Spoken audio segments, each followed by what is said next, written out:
Hello everyone and welcome back to the Physics Development. So today we will be learning about the thyrotoxicosis and hyperthyroidism. In the previous lesson on the Reed Harrison series, we have discussed about hypothyroidism. So when we concluded the previous lesson, I had asked you to tell me the difference between the thyrotoxicosis and hyperthyroidism. Do they mean the same thing or are they two different things, right? So we'll begin from there. Okay, so what is the difference between the thyrotoxicosis and hyperthyroidism? First, let us understand thyrotoxicosis. This is the word you should be familiar with. So when I say thyrotoxicosis, it refers to any condition, regardless of the cause, regardless of the circumstances. If patients have elevated thyroid hormones, that is elevated T3, T4, resulting in clinical symptoms, we have to call it as thyrotoxicosis. So any patient with excess T3, T4 will be called as having thyrotoxicosis. Then what is hyperthyroidism? This excess T3 and T4 may be coming from any source. For example, let us say that I got a patient with hypothyroidism. I started him on levothyroxine therapy. But then either patient did not follow up with me properly or I overlooked the lab reports and I may end up over treating the patient. Let us say that patient was requiring 75 micrograms of levothyroxine per day, but instead of that I was giving, let us say, 125 micrograms per day. Or patient was confused whether he should be taking it OD or BD, and instead of taking it once a day he was taking twice a day. So 75 into 2, it is like 150. He is taking more than required amount of thyroid hormone replacement. Then also thyroid hormone in his body is excess, so that is thyrotoxicosis, right? Now another condition, you have a small tumor in the thyroid gland. In the thyroid gland there is a small tumor and this tumor is producing large amount of T3 and T4. So T3 and T4 here also is high. This is also thyrotoxicosis. So regardless of the source of the excess thyroid hormone, in any patient where there is excess thyroid hormone, we will call it as thyrotoxicosis. But if this excess thyroid hormone is coming only from the thyroid gland, not from any other source, then we will call it as hyperthyroidism. Here the thyroid gland itself is hyperactive. You don't need to have an hyperactive thyroid gland to have high amount of thyroid hormone in the body, because it can come from the exogenous source when someone gives you in the form of treatment, right? Or there are other tissues in the body, sometimes they may be producing the thyroid hormone. We will learn a little bit about that. So hyperthyroidism refers to excess thyroid hormones due to increased production by thyroid gland. So then can I say that hyperthyroidism is one of the cause for thyrotoxicosis? Yes, thyrotoxicosis is a large umbrella term. Under that, hyperthyroidism is one of the cause. So now these two scenarios we spoke about. One patient was taking more than required amount of thyroid hormone supplementation, and the patient had a thyroid gland nodule producing the thyroid hormone. Both of them have thyrotoxicosis. Right? But this specific situation where the excess thyroid is coming from the thyroid gland itself, we will call it as hyperthyroidism.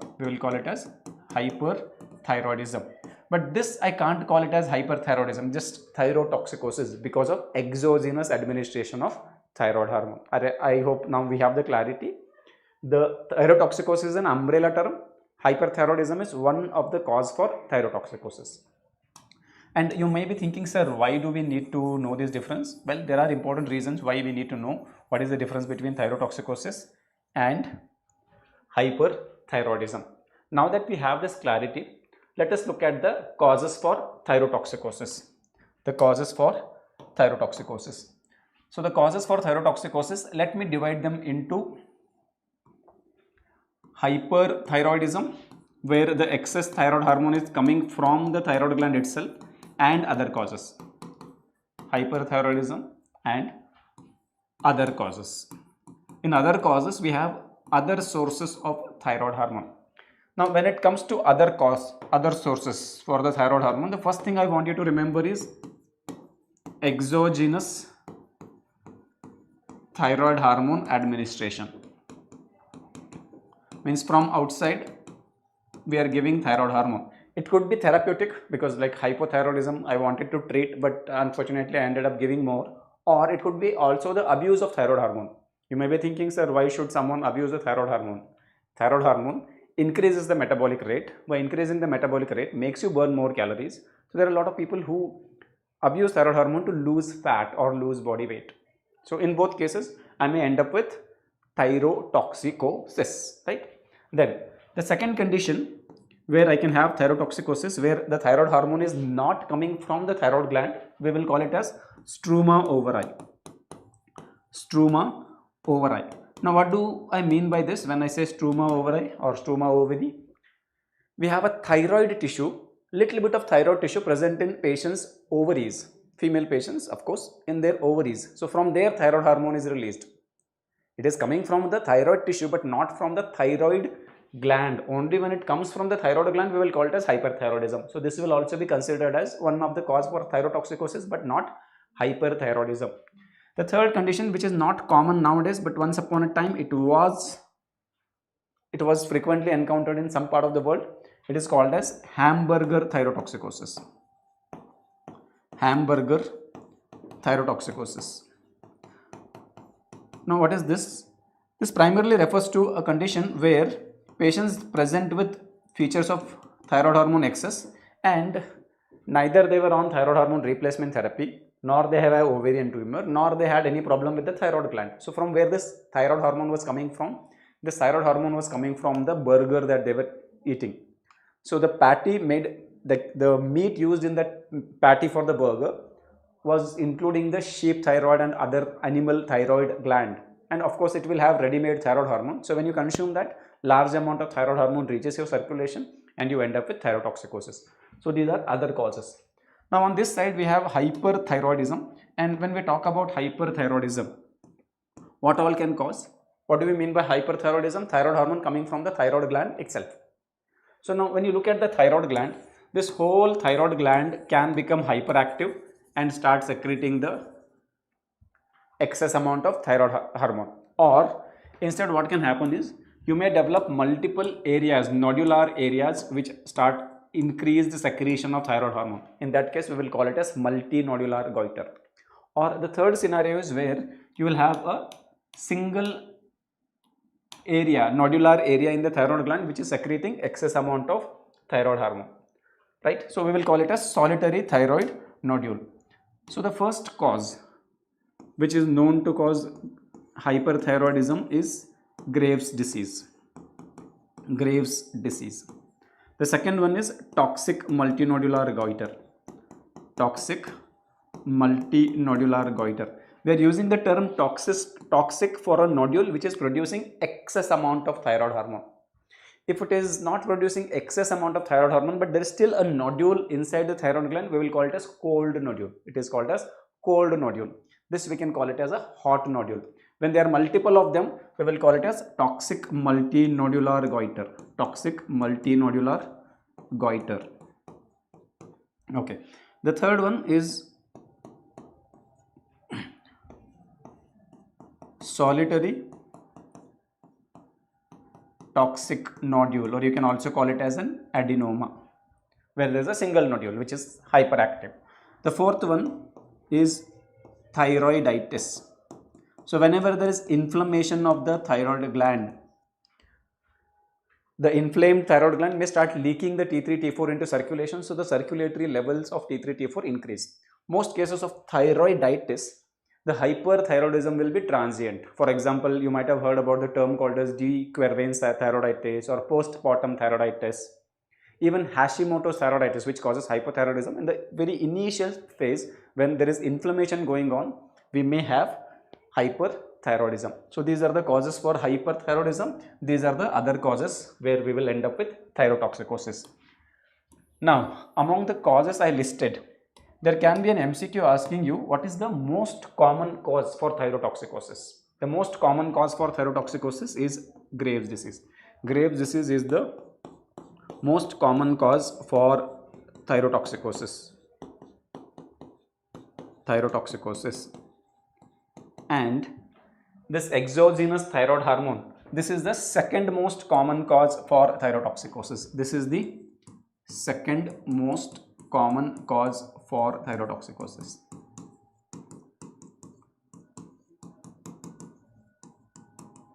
Okay, so these are the causes for thyrotoxicosis. From the exam's perspective, Graves' disease is a very important topic. So we'll concentrate more on Graves' disease. Okay, so let us start with the Graves' disease. So what is this Graves' disease? Graves' disease, just like Hashimoto's disease, this is an autoimmune disorder. It is an autoimmune disorder. It is an autoimmune disorder involving the antibody mediated reaction. So if it is an autoimmune disorder, which antibody is being produced in these patients? In these patients we have what is called as thyrotropin. Thyrotropin refers to TSH, thyrotropin receptor antibodies. We can call them as TRAbs, thyrotropin receptor antibodies, or TRAbs. Important point to note here is that these antibodies, where will they work? They will work on the TSH receptors. Thyrotropin is another term for TSH. Where do I find the TSH receptors? As we know, hypothalamus produces TRH. TRH stimulates the pituitary to produce TSH, and this TSH produced from the pituitary will go and act on the thyroid gland, which has the TSH receptors, right? Let us say these are our thyroid gland. Thyroid gland will have TSH receptors, and TSH goes and binds to it to stimulate the thyroid gland to produce T3 and T4. So let me call this as TSH receptor. So normally what happens? The TSH comes and binds to it and stimulates it. But here in the Graves' disease, this thyroid receptor antibody actually goes and binds to its receptor, this one, TRAb. And what does it do? It does exactly the same thing that TSH does. TSH stimulates the TSH receptors to produce, to make the gland produce more T3, T4. The antibody also does the same thing. So whatever TSH does, this antibody is doing. So that's why these thyrotropin receptor antibodies are also called as thyroid stimulating immunoglobulins. Thyroid stimulating immunoglobulins. We already know that all our antibodies are immunoglobulins, and this antibody is stimulating the thyroid gland to make it work more. So we call it as thyroid stimulating immunoglobulins. So we can also abbreviate it as TSI. So whenever I write TSI or TRAb, please think about this antibody. So this antibody production results in overstimulation of the thyroid gland. So now let us talk a little bit about the epidemiology of this disease. It's an autoimmune disorder. So what do you think? Which gender is most likely to be prone to develop the Graves' disease? Which gender is most likely to be known to develop Graves' disease? Most of the autoimmune disorders are more common in females. So this is not an exception either. So this is also more common in females more than males, with a ratio of roughly 5:1. So it is like quite rare in males. You open any of your textbooks and you see images of patients with Graves' disease, mainly showing different eye signs. Mostly you will find a female patient there, right? And in terms of age group, if I'm talking about a female prone for autoimmune disorder, which age group is most likely we will be encountering autoimmune disorders? Like think about SLE, rheumatoid arthritis, Hashimoto's thyroiditis. This is also the same age group, that is like classical middle age or reproductive age group. That's what we call it as, right? So roughly the age range of 20 to 40 years of age is where majority of these patients come to light having this Graves' disease. Okay. Now what are the risk factors for someone to develop Graves' disease? Female gender and age are definitely risk factors, but apart from that, there are some genetic contributors. So when we talk about the age, gender, we just discussed that female gender is at risk, age group of 20 to 40 years is at risk, and when it comes to genetics, having this HLA DR3 increases the risk of developing Graves' disease.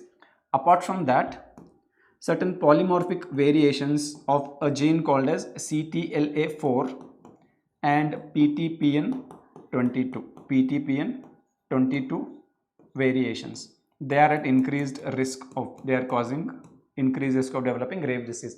Don't have to remember this, because whenever we talk about these autoimmune disorders, very often these CTLA4 and PTPN22 come into picture. You open your rheumatology book and you will see this appearing multiple times. So in your theory exams, you can randomly write these two if you are thinking of autoimmune disorders. 90% of the times you will be right, and examiners will just give you marks. Maybe in some conditions they may not be associated, but we can take the chance for the sake of exams, right? Okay. And then there is a fourth risk factor. Like, let us say that there is an individual with a female, she is in her middle age and she is having HLA-DR3, maybe one of the risky variant of CTLA4, and now she starts smoking. She catapults her risk, she increases her risk. So smoking is known to increase the risk of developing Graves' disease. So these are all the important risk factors. So when someone develops the Graves' disease, what clinical features we are going to expect? We can understand that by looking at the pathophysiology. So what happens in Graves' disease? In the Graves' disease, the B lymphocytes, because it is an antibody mediated autoimmune disorder, B lymphocytes produce what we call as thyroid receptor antibodies, which are also called as thyroid stimulating immunoglobulins. So what they will do, they will have a direct impact on the thyroid gland. What they will do to the thyroid gland, let us say these are the thyroid glands I am looking at. These are the thyroid glands that I am looking at. They will stimulate thyroid receptor TSH receptor. They will stimulate the TSH receptor. Let us say this is the TSH receptor. The antibody will come. Let us say this is the trap. The trap will come and bind to it and stimulate it. And when it stimulates, there will be increased production of T3 and T4. T3 and T4 will lead to their own set of clinical manifestations, because excess T3, T4 means increased basal metabolic rate, increased sympathetic activity. So it leads to its own set of clinical features. So first important point to note here is that the T3, T4 is increased because of hyperstimulation of thyroid gland. And this T3, T4, what will they do to the TSH values? This T3, T4 will cause suppression of TSH. So that results in decreased TSH. Why? Because there is a negative feedback mechanism. That negative feedback mechanism gets activated and there will be decrease in the TSH production. So whenever we have the Graves' disease, T3, T4 will be high, but TSH will be low. That is very classical of primary hyperthyroidism. Okay. The second thing that happens here is that these thyroid receptor antibodies, they have two more targets to stimulate. Two more targets. What are those targets? Fibroblasts. Fibroblasts can also be stimulated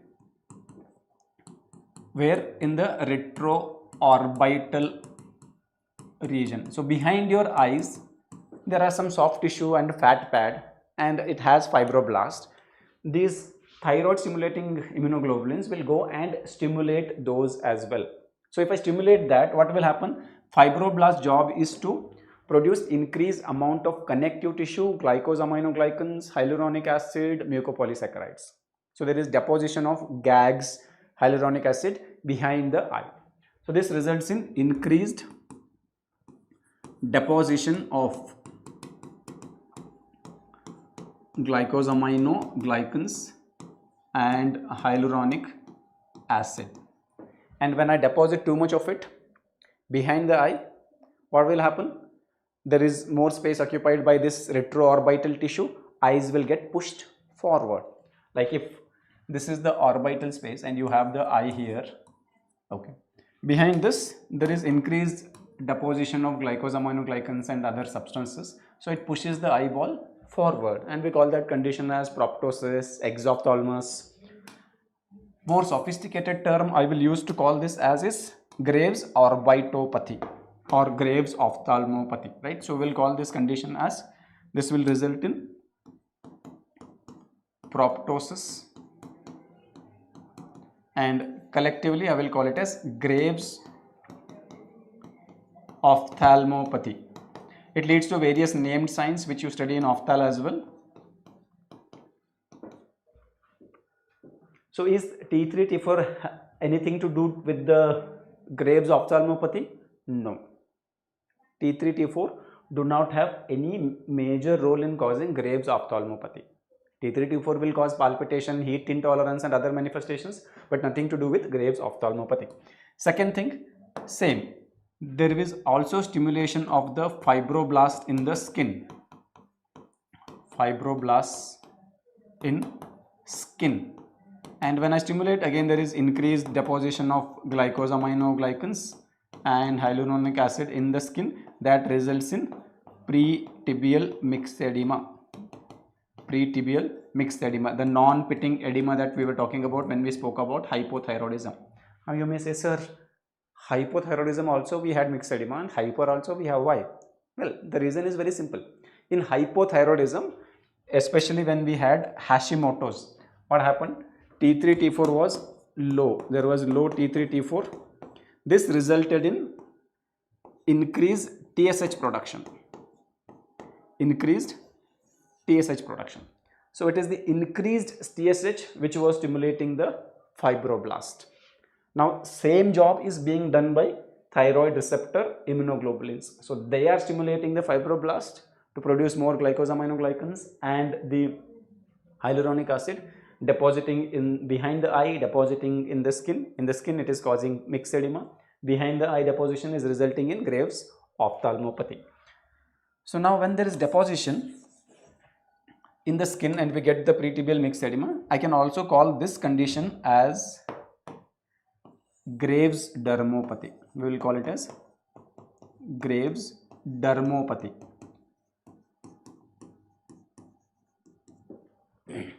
Okay, so this is the main pathophysiology. So we have to remember three important points. T3, T4 elevation is going to lead to its own set of clinical features. Second, stimulation of fibroblast is resulting in ophthalmopathy and dermopathy, right? So with this background, let us look at the clinical features of Graves disease. Now these clinical features of Graves disease, we will divide it into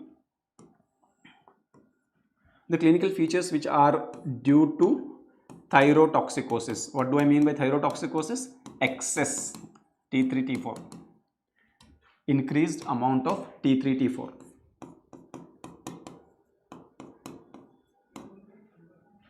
And the clinical features which are not related to the excess T3, T4. These features are specific to Graves disease. These are specific to Graves disease. So what are the manifestations which are related to increased T3, T4? First, there is increased metabolic rate. BMR increases when T3, T4 increases, and that results in weight loss. So one of the common complaints that these patients come to hospital is weight loss. Hypothyroid patients were coming to us because of weight gain. These people come to us because of weight loss. Okay. Second, weight loss is not the only symptom that brings them to the hospital. They will have heat intolerance because their basal metabolic rate is high. Large amount of heat is being produced in the body. So they cannot tolerate any more exogenous heat. So there is heat intolerance. Heat intolerance. Okay. The third thing this excess T3, T4 can lead to is it can cause palpitations because T3, T4 lead to increased expression of sympathetic receptors. So there is increased sympathetic activity. Increased sympathetic activity can increase the heart rate and produce palpitations. These palpitations can either be because of sinus tachycardia or thyrotoxicosis is associated with increased risk of developing an arrhythmia called as atrial fibrillation. So it could be as well because of atrial fibrillation. Okay. Then fourth, hypothyroidism. It was causing constipation. Here these patients will end up with diarrhea. They can develop diarrhea. Okay. What else we can expect? The increased sympathetic activity also leads to development of tremors. So these patients can develop rest or postural tremors. Postural tremors. And these tremors are very fine tremors. These are very fine tremors. Unlike the tremors that you get in Parkinson's disease, which is coarse tremors. I'll tell you what do I mean by fine tremors and what do I mean by coarse tremors. So when you look at Parkinson's disease patients, they have the tremors which is there at rest. Their tremors are clearly visible to our eyes when they are like doing this pill rolling movement. It looks like they're holding a pill and rolling it between their thumb and other fingers. This is what they're constantly doing. Pill rolling tremor is what we call it as. It's visible to eyes. The tremors that we get in the thyrotoxyosis because of excess T3, T4, they may not be visible to naked eye. The range of movement that is happening is very minimal. So like when someone is very anxious, you may be able to see them trembling. Hyperthyroidism or thyrotoxyosis, that tremor may not be visible to the naked eye. So sometimes we have to unmask the presence of the tremor by keeping a paper on the patient's outstretched hands, and then the paper starts trembling. Then we know that he has those fine tremors. Okay. Then another point that helps you to differentiate this tremor from the tremor of Parkinson's disease is that, okay, tremor of Parkinson's disease is coarse, visible to naked eye. It is called as pill rolling tremor. The second thing that helps is that tremor of Parkinson's disease is mostly going to be asymmetrical. Both the sides are not equally affected. One side is generally more affected than the other. But the tremor of thyrotoxyosis, it is bilaterally symmetrical. Bilaterally symmetrical.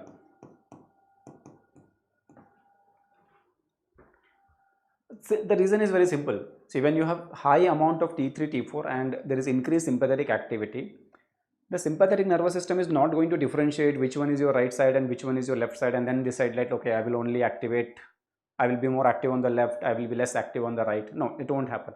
But Parkinson's disease is a neurodegenerative disorder, means neurons in the substantia nigra are dying one after the other. So it starts in one of the substantia nigra, eventually other substantia nigra get involved. So whichever side substantia nigra got affected will always be ahead in terms of degeneration. So that's why we get that asymmetry. But here it is going to be symmetrical tremor. Now these features are not specific to Graves' disease. Even if I give someone too much of levothyroxine for treatment, they will develop all these symptoms. They will lose weight, they will develop heat intolerance, they will have palpitations, diarrhea, and they will also have the fine tremors. But then there are few features which are specific to the Graves' disease. What are those? The first one is ophthalmopathy. Ophthalmopathy. And the second one is dermopathy. Dermopathy is pretibial mixed edema. Ophthalmopathy is exophthalmos. Exophthalmos, right? So these things are not encountered in other causes of thyrotoxicosis. Reason being, these are because of the excess stimulation of fibroblast. And who can stimulate the fibroblast? Either TSH or the thyroid stimulating immunoglobulins. The thyroid stimulating immunoglobulins. So without this, if I have T3, T4 excess, without this, I will only have the manifestations of thyrotoxicosis, but I won't encounter these. Clear? Okay. So that summarizes what are the clinical features we are going to expect. Now this ophthalmopathy leads to various named signs. You can just by heart them. There is nothing specific or conceptual to remember about it. But there's one thing I want you to remember. There is something called as Marseberg triad. They may ask you what are the components of Marseberg triad and what are not the components of Marseberg triad. So what are the components of Marseberg triad? Exophthalmos, goiter and palpitations. This is classically seen in Graves' disease when you have exophthalmos, enlarged thyroid gland and palpitations. Palpitations is because of increased sympathetic activity. I forgot to address why there is enlarged thyroid gland. When the trap stimulates the thyroid gland, there is more formation of the thyroglobulin and thus even the cellular proliferation increases and thus the thyroid gland size increases. So another thing that we notice here is that this stimulation of the thyroid gland by thyroid stimulating immunoglobulins will also cause goiter, enlargement of the thyroid gland. So gland becomes bulkier. So bulkier thyroid gland, exophthalmos, and patient having palpitations makes up for what we call as Marseberg triad. So when someone came to us with these symptoms, mainly what brings them to the hospital is unintentional weight loss, heat intolerance, and palpitations. How will I take it to the diagnosis? So when they come to me with those symptoms, they are primarily having thyrotoxicosis, right? So once I have thyrotoxicosis, clinical suspicion of thyrotoxicosis is there, I will check for the T3 and T4, or mainly free T4, and if that is elevated, that is equal to thyrotoxicosis.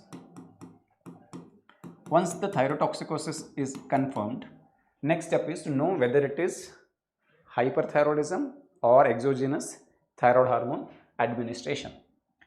So of course history does help me, but there is one more point that can help me. What is that? There are two approaches you can follow, a TSH based approach and a radioactive iodine uptake based approach. So TSH based approach, what I will do is I will check the TSH value. Okay, and if the TSH value is decreased and if the TSH value is increased. If the TSH is decreased, that means what? From where the thyroid hormone is coming from? At least you can say that if the TSH is decreased, that means pituitary is not the reason for excess thyroid hormone production. It is probably decreased as a negative feedback. So it is suggestive of, if you have decreased TSH, it is suggestive of what? It can be suggestive of Graves' disease. It can be suggestive of toxic multinodular goiter,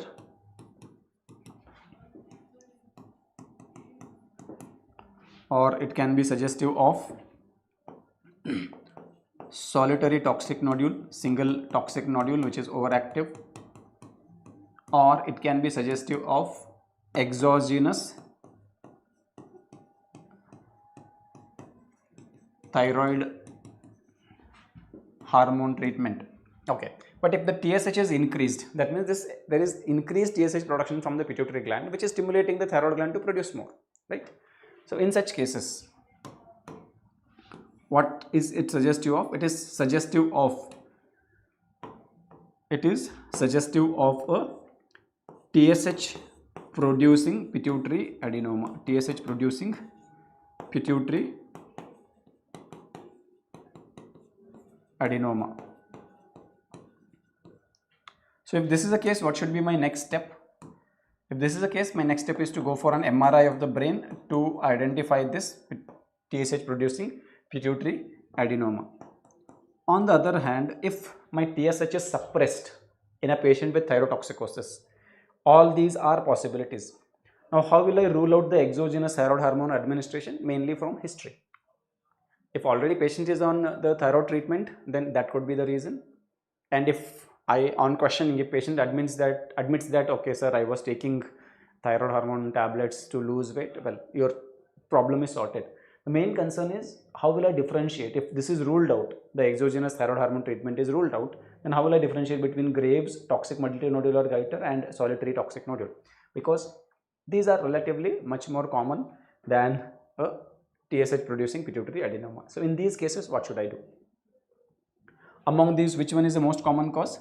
Graves', right? So what I can do? One thing I can do is I can check for the thyroid stimulating immunoglobulins. If they are positive, then it is Graves' disease. If they are negative, then it could be toxic multinodular goiter or solitary toxic nodule. But another approach that can be followed is going for a radioactive iodine test.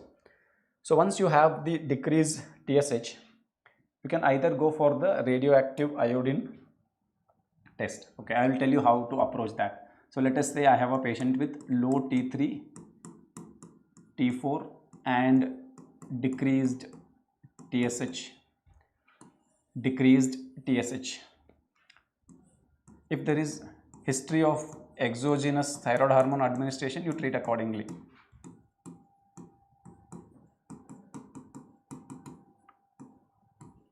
Okay, if there is no history of exogenous thyroid hormone administration,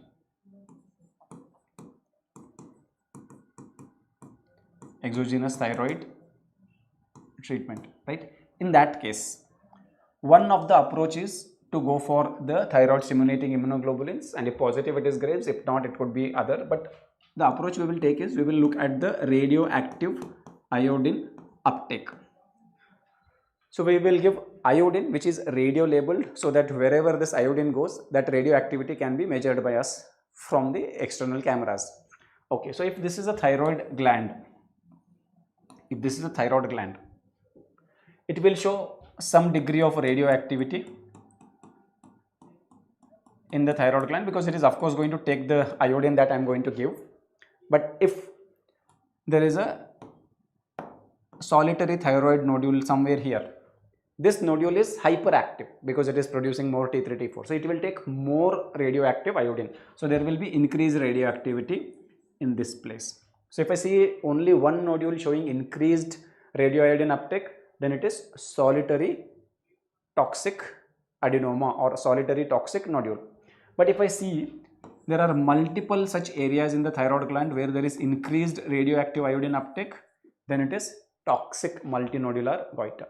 But what if it is Graves' disease? When it is Graves' disease, these thyroid stimulating immunoglobulins, they will stimulate the whole thyroid gland uniformly. They are not going to stimulate one area more and leave the other area unaffected, right? So in that case, the whole thyroid gland will show uniform increase in the uptake of the radioactive iodine. So if it is showing uniform increase or diffuse increase in the uptake of the radioactive iodine, then it is Graves' disease. If it is showing multiple patchy increase in the uptake, it is multinodular goiter. And if it is showing only one nodule which is showing increased uptake, it is solitary toxic nodule. So on the radioactive uptake scan, if there is diffuse increased radioactive iodine uptake, it is suggestive of Graves' disease. It is suggestive of Graves' disease. And if there is single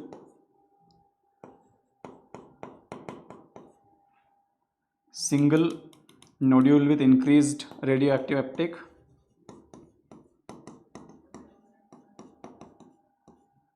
it is suggestive of solitary toxic nodule. Solitary toxic nodule. Multiple nodules with increased radioactive iodine uptake, then it is toxic multinodular goiter. Toxic multinodular goiter. This is going to be our approach. So what I should do, whenever I get a patient with clinical features of thyrotoxicosis, I will look at T3, T4 and TSH. If TSH is increased and T3, T4 is also increased, we primarily have a problem in the pituitary, go ahead with an MRI brain. But if thyroid hormones are increased but TSH is suppressed, then problem is not pituitary. Either the problem is in the thyroid gland or exogenous thyroid hormone. This primarily rule out with the help of history and then concentrate on these three. To differentiate between these three, we can go for the radioactive iodine test. In practice, many of us, instead of going for radioactive iodine test, we go for the thyroid stimulating immunoglobulin test. The simple reason for that is, among all these three, the most common cause is Graves' disease. So if the antibody comes positive, my diagnosis is done. Only when antibody comes negative, maybe I need to rethink. In that case, I can still go ahead with the radioactive iodine uptake test, right? So let us go through some images of this radioactive iodine uptake test as well. So when you see this is the radioactive iodine uptake. You can see the two lobes of the thyroid gland in multiple images. Okay, so I want your attention to this, which is Graves' disease, to this, which is toxic multinodular goiter, and this is to this, which is a solitary adenoma. So where you see here, the whole thyroid gland shows diffuse increase in the uptake. There is no one nodule which is showing increased uptake. The whole thyroid gland shows increased uptake, so that is classical of Graves' disease. When you see the next video, you can see multiple areas with increased uptake, so that is classical of toxic multinodular goiter. Okay, and when you see here, you will see this is a thyroid gland which is showing the uptake of the radioactive iodine, but the uptake is maximal only in this region, so that is classical hot nodule or solitary toxic nodule. Single toxic nodule, multiple toxic nodules, diffuse increase in the uptake is Graves' disease. Okay, then you can also have an area where there is no uptake. When there is no uptake, we call it as a cold nodule. Cold nodule has a high chance of being a malignant tumor. Any nodule which is having increased radioactive iodine uptake, showing this increased radioactivity, is unlikely to be malignant. It is most likely to be either a solitary nodule or a toxic multinodular goiter or a Graves' disease. Clear? So that's how we end up with the diagnosis. Now that I have diagnosed it as Graves' disease, how will I manage? How will I manage? Okay, so to manage that, what I can do, I can give drugs which interfere with the thyroid hormone synthesis so that they reduce the thyroid hormone production. That is one approach. Second is give high dose of radioactive iodine so that this iodine gets trapped inside the thyroid gland and it delivers the radioactivity to the thyroid gland and causes the destruction of the thyroid gland. Third approach is surgically get rid of the thyroid gland, right? So thyroidectomy, radioactive iodine and anti-thyroid drugs. These are the three options. Which one should be the first line? Of course, not the surgery or radiation. Rather, we will go ahead with the medications. So we will have an approach for the management of Graves' disease. So what is the approach? So the first line management will be with the help of anti-thyroid drugs. Anti-thyroid drugs. Anti-thyroid drugs. Shad, no, I'm not a medical student. I completed my medical education 15 years ago. Anti-thyroid drugs, in that we have methimazole and carbimazole. These are imidazole group of drugs, methimazole and carbimazole, and then we have one more drug called as propylthiouracil or PTU. So these are the drugs that we have for the management of Graves' disease. Okay, so when I'm using these drugs, these are my first line management. When I'm using these drugs, we should be aware of their side effects, potential side effects. What are the potential side effects of the methimazole and carbimazole? The main side effects of this is that these are known to cause agranulocytosis. They cause agranulocytosis. And with agranulocytosis, there is increased risk of life-threatening infections. That is one of the major concerns. And the second concern is that these two drugs are teratogenic. And when I say teratogenic, if we give these drugs to a pregnant woman in the first trimester of pregnancy, it will affect the development of the baby, right? So what it can cause to the baby? It can lead to one, choanal atresia, improper development of the nose, and second, it can lead to aplasia cutis, improper development of the skin. We will call it as aplasia cutis.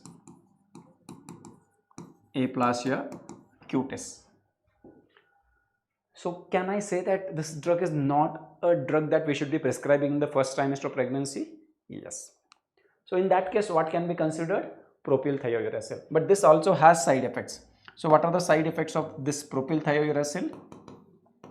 The side effects of propylthiouracil is mainly, the most important thing is that it is hepatotoxic. It is known to cause liver injury. Okay. So overall, which one is the preferred agent? This is the overall preferred agent. Either methimazole or carbimazole are considered as the preferred agents overall, but contraindicated in first trimester of pregnancy. They are contraindicated in first trimester of pregnancy.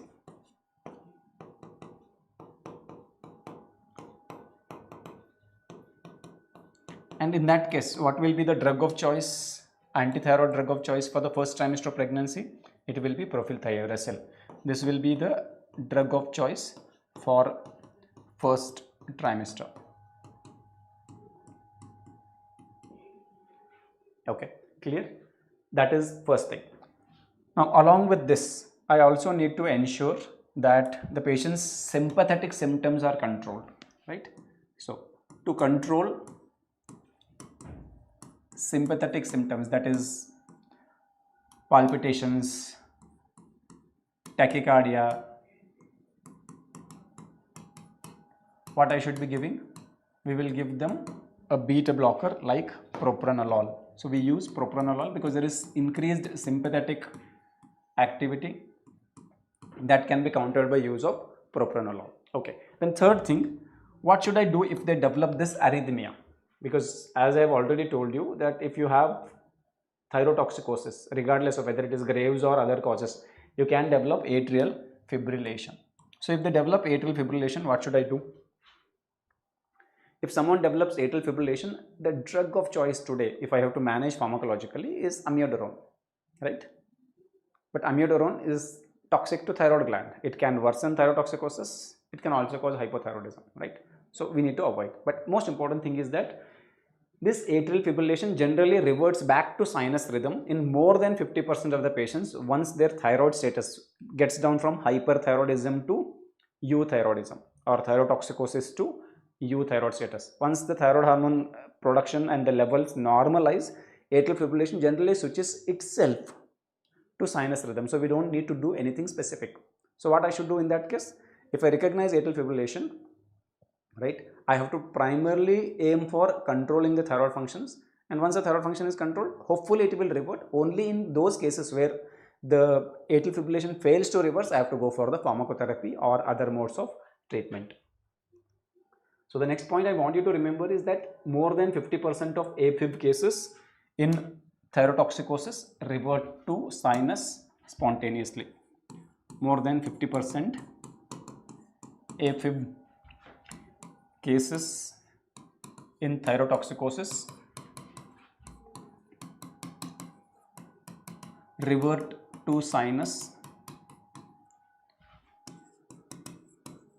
once euthyroidism is achieved. Once euthyroid status is achieved. Okay. Now the question is, will the antithyroid drugs stop the autoimmune process? No, right? Then there will still be increased production of thyroid receptor antibodies. So if I give someone antithyroid drugs, will it prevent the development and progression of ophthalmopathy and dermopathy? No. When I give antithyroid drugs, they decrease the production of T3, T4. So whatever manifestations we were seeing because of the T3, T4, that is these thyrotoxic manifestations, weight loss, heat intolerance, palpitations, diarrhea, tremors, these will settle. These may not settle. Ophthalmopathy and dermopathy may not settle. Clear? Okay. Now, how long I can keep giving the drugs? Because it's an autoimmune disorder, right? So should I give it lifelong? No. What we do is, once we start the antithyroid drugs, we generally wait and watch for 15 to 18 months. So there is an approach. What is it? Once you have Graves' disease diagnosed, we will give antithyroid drugs. Whether I am choosing propylthiouracil or methimazole, carbimazole depends on the pregnancy status. We will start them on antithyroid drugs. And once we start antithyroid drugs, we will titrate the dose to achieve the euthyroid status. Okay. And we will continue it for 15 to 18 months. For 15 to 18 months. And by this time, 15 to 18 months, many a times what happens is the stimulation to the thyroid gland makes it get burnt out. Like when you are studying too much, eventually you feel burnt out, right? You can't study anymore. Like you have worked hard, you studied a lot, so you were overactive, but now you cannot. Same thing can happen with the thyroid gland also. So in a reasonable number of patients, by this time the patient may come out of Graves' disease, the immune system quietens and the thyroid activity comes down by default. So then you will be able to stop and withdraw the medications. So if that happens, good, but it need not always happen. So at the end of 15 to 18 months, if patient is still antithyroid drug dependent, then I have to think of definitive treatment. And if patient is off the antithyroid drugs, then that's it. By 15 to 18 months, if patient is no longer antithyroid drug dependent, then nothing specific needs to be done. Okay, he's out of his or she's out of her Graves' disease. But if they're drug dependent, then we have to go for definitive treatment. So what is the definitive treatment? So the definitive treatment can either be in the form of radioiodine ablation,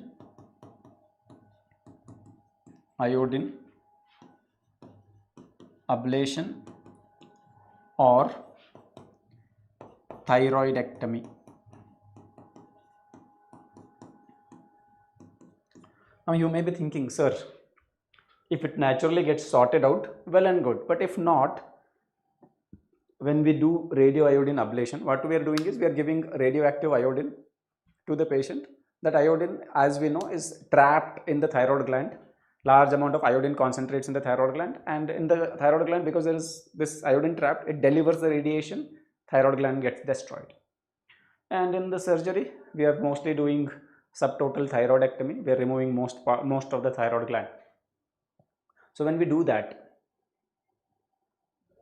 who will take care of the patient's requirement of T3, T4? Because now the thyroid gland is destroyed or removed, it cannot produce sufficient T3, T4. Don't you think the patient will end up with hypothyroidism? Absolutely yes, the patient will end up with hypothyroidism. That is the goal.